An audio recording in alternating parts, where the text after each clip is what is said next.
अस्सलाम वालेकुम, मैं हूं एहसान इमाम। आप देख रहे हैं मेरा YouTube channel Bahria Town Karachi market update लेके आज मैं फिर आपके साथ मौजूद हूं। बेशतर मेरे पास जो आप लोगों के कमेंट्स आ रहे होते हैं मेरी वीडियोस के नीचे, और वो यही होते हैं कि एहसन भाई प्रेसेंट 40 का बता दें, प्रेसेंट 62 का बता दें, प्रेसेंट 15 का बता दें, प्रेसेंट 10A का बता दें। तो हमारे लिए थोड़ा सा मुश्किल होता है कि तमाम प्रेसेंट्स को कवर करना एक ही वीडियो में थोड़ा सा मुश्किल हो जाता है, लेकिन मेरी कोशिश होती है कि मैं हर एक वीडियो में कम से कम एक प्रेसेंट के बारे में आपको कुछ इन्फॉर्मेशन प्रोवाइड कर सकूं। अब वो कुछ पार्ट शुरू का होता है या फिर कुछ डिस्कशन मेरी लास्ट में होती है, तो ऑब्वियसली शायद आप वो मिस कर जाते होंगे क्योंकि मुमकिन नहीं होता पूरी वीडियो कोई देख सके। मुझे इस चीज का बिल्कुल अंदाजा है। तो बहरहाल आज हम फिर ऑल ओवर बात करने जा रहे हैं, पर्टिकुलर कोई प्रेसेंट्स के बारे में बात नहीं कर रहे, लेकिन बहरिया टाउन कराची की रियल एस्टेट मार्केट से रिलेटेड ही बात करने जा रहा हूँ। अच्छा, मार्केट के अंदर मैं लास्ट 2 ईयर से आपसे एक ही बात कर रहा हूँ। मार्केट स्टेबल है अपनी जगह पर, और मार्केट में ना ही रेट डिक्रीज होता हुआ नजर आ रहा है और ना ही मार्केट के अंदर रेट ऊपर होते हुए नजर आ रहे हैं। बाकी रह गई बात कि बैरिया टाउन कराची में इन्वेस्टमेंट करना हमारे लिए सेफ है या नहीं है, तो ये बात तो बड़ी कॉमन सी है और मैं शुरू से करता आ रहा हूँ कि भाई ये सेफ है। यहाँ पर अगर कुछ होना होता ना तो अभी तक हो जाता, क्योंकि बहरिया टाउन कराची के साथ जो जो मामलात किए गए ना, अगर ये किसी और सोसाइटी के साथ किए जा रहे होते ना, उस सोसाइटी में आज ताले लगे हुए होते, इतना लश ग्रीनरी एरिया आपको नजर नहीं आ रहा होता। तो ये तमाम चीजें, कुछ चीजें जो ना हमें अपने आप से सोचनी भी पड़ती हैं, देखनी भी पड़ती हैं, रियलाइज करना भी पड़ता है। जरूरी नहीं है हर मामलात आके कोई आपको बताए तो आप समझे कि हाँ ये मामलात अब सही है। बैरिया टाउन कराची के साथ या बैरिया टाउन के साथ एक सख्त मरहला चल रहा है, और ये सख्त मरहला कब तक चलेगा, कितना टाइम चलेगा, इसका कोई भी आइडिया नहीं किया जा सकता, क्योंकि ये मुआवजा ही होगा आप लोगों के आगे ना। जब भी होगा एक मुआवजा होगा, क्योंकि अगर मैं कहूँ कि ये 1 साल बाद या 6 महीने बाद या 3 महीने बाद जाके बहरिया टाउन कराची की मार्केट बहुत अच्छी हो जाएगी और आज बाइंग कर लें आप लोग, तो इसमें कोई सदाकत नहीं होगी। जब भी होगा मुआवजा होगा। और हमेशा माजी में भी हम ये देखते आए कि बहरिया टाउन कराची की जो भी फोरकास्ट हम लोग कर रहे होते हैं, ऐसा होता कुछ भी नहीं है। अचानक से पता चलता है बहरिया की मार्केट डाउन हो गई है, अचानक से पता चलता है बहरिया टाउन कराची की मार्केट अच्छी हो गई है। आप ट्रेडिंग की नियत से बिल्कुल भी बहरिया टाउन कराची में ना आए, मैं आपको यही कहूंगा, क्योंकि हर इंसान का एक अपना पेशन होता है और वो एक टाइम बाद जाके खत्म हो जाता है। जैसे हमारे बहुत सारे ऐसे सारिफीन हैं जो हमें वॉच कर रहे हैं, और बहरिया टाउन कराची में काफी तवील अर्जे से इन्वेस्टमेंट पर्पज से उन्होंने यहाँ पर इन्वेस्टमेंट की हुई थी। तो अल्टीमेटली अब हुआ यही कि अब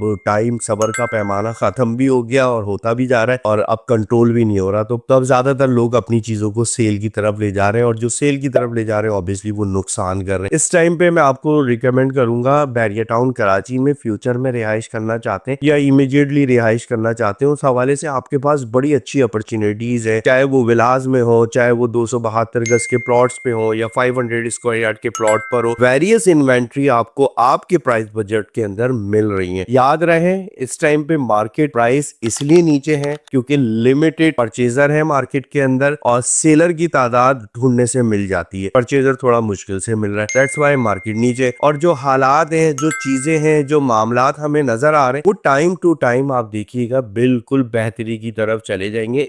इस टाइम पे तो जो भी हमारे साथ मामलात किए जा रहे हैं वो एक अलग रुख इख्तियार करते जा रहे हैं। आप भी देख रहे हैं वो एक सियासी मामला है, और बाकायदा तौर पे मैं फिर ज्यादातर कंटेंट में ये चीज डिफाइन कर चुका हूँ। अभी मैं दोबारा से बता देता हूँ, तारों की जानिब से ये भी चीज मेंशन कर दी गई है कि भाई अगर आपकी कोई प्रॉपर्टी बहरिया टाउन कराची में मौजूद है, चाहे वो एज अ ऑनरशिप हो, चाहे वो एज अ रेंटल आप यहाँ पर रह रहे हो, तो उनसे हमारा कोई भी मामला नहीं है। जो भी हमारे मामलात हैं वो मलिक रियाज और मलिक रियाज हुसैन साहब की टीम के साथ है। ये बात हम इसलिए बार बार आपसे कह रहे होते हैं क्योंकि देखें, फर्स्ट ऑफ ऑल तो कोई नई बात है ही नहीं। यही नोटिफिकेशन कैंसिल हो रहे होते हैं, यही नोटिफिकेशन दोबारा से एक्टिव हो रहे होते हैं, यही लैंड बहरिया टाउन कराची की रेगुलाइज हो रही होती है, यही लैंड बहरिया टाउन कराची की ब्लॉक हो रही होती है। तो टाइम टू टाइम की तमाम चीजें हम देखते आ रहे हैं। और मेरी आज से 2 साल पहले या 2.5 साल पहले एक कंटेंट मैंने बनाया था और उसमें ये चीजें मेंशन कर दी थी मैंने पहले ही, क्योंकि ये देखें बहरिया टाउन कराची बेसिकली एक नई सोसाइटी है। सिर्फ इस सोसाइटी का कसूर ये है, इस सोसाइटी के रखवालों का कसूर ये है कि इन्होंने बहुत जल्दी टाइम से पहले डेवलप कर दिया इतना बड़ा एरिया ना, क्योंकि इतना बड़ा एरिया किसी डेवलपर के लिए रेडी करना कोई आसान बात नहीं थी, क्योंकि मलिक रियाज हुसैन साहब के पास अपनी टीम मौजूद थी, अपनी मशीनरी मौजूद थी। 10 साल के अरसे में 48,000 एकड़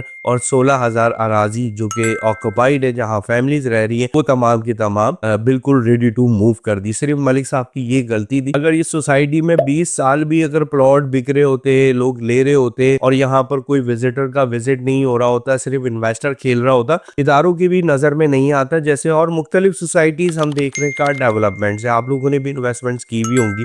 M9 को ही लेके अगर हम बात कर ले तो बहुत ज्यादा बेस्टर सोसाइटीज ऐसी है, कोई डेवलपमेंट नहीं है, अगर वहाँ की कोई इंस्टॉलमेंट नहीं दे रहे तो वो आपका प्लॉट भी कैंसिल नहीं कर रहे। तो बहरिया टाउन कराची एक ब्रांड है और ब्रांड के साथ साथ बहरिया टाउन कराची एक वाकई एक ऐसा लाइफस्टाइल प्रोवाइड कर दिया हम कराची वालों के लिए, ये ऑल ओवर पाकिस्तान वालों के लिए ऐसा लाइफस्टाइल है जो कि पूरी दुनिया में बाकायदा इसने अपना एक नाम बना। बहरहाल मैं टाइम टू टाइम आपको अपडेट करता रहूंगा और जैसा कि मैंने आपको कहा कि मुख्तलिफ पर्सेंट्स के बारे में मुख्तलिफ हमारे पास कॉल्स आ रही होती है कि ऐसे भी मार्केट अपडेट दें, तो मार्केट अपडेट शॉर्टकट यही है, करें लास्ट 3 इयर्स पहले की, तो ऑलमोस्ट जो भी आपने बाइंग करी हुई थी सन 2021 और 22 में, उससे अगर मैं आज कंपेयर करता हूँ तो 50% अमाउंट डिक्रीज है, चाहे वो प्लॉट हो या फिर रेडी प्रॉपर्टी में। तो मैं बिल्कुल नहीं कह सकता, क्योंकि रेडी प्रॉपर्टी में हमें बिल्कुल माइनर सा फर्क नजर आया है। माइनर ये है कि 10 लाख 20 लाख 25 लाख रुपए से ज्यादा हमें रेडी प्रॉपर्टी के अंदर नीचे चीज जाती हुई नजर नहीं आई। बहरहाल मेरे इस चैनल को लाजिम सब्सक्राइब कर लें, लाइक कर लें, बेल आइकन को लाजिम प्रेस कर लें, और ताकि आप तक हमारे कंटेंट टाइम टू टाइम पहुंचते रहें। कमेंट सेक्शन में आके लाजमी कमेंट्स किया करें ताकि मुझे भी इंफॉर्मेशन मिल सके जो मैंने आप लोगों से डिस्कशन की है कि वो वाकई वैलिड है या नहीं है। इजाजत चाहता हूँ इस उम्मीद के साथ कि आप सब लोग खैरियत से होंगे। फिर हाजिर होंगे किसी एक नए मैसेज के साथ। अस्सलाम वालेकुम।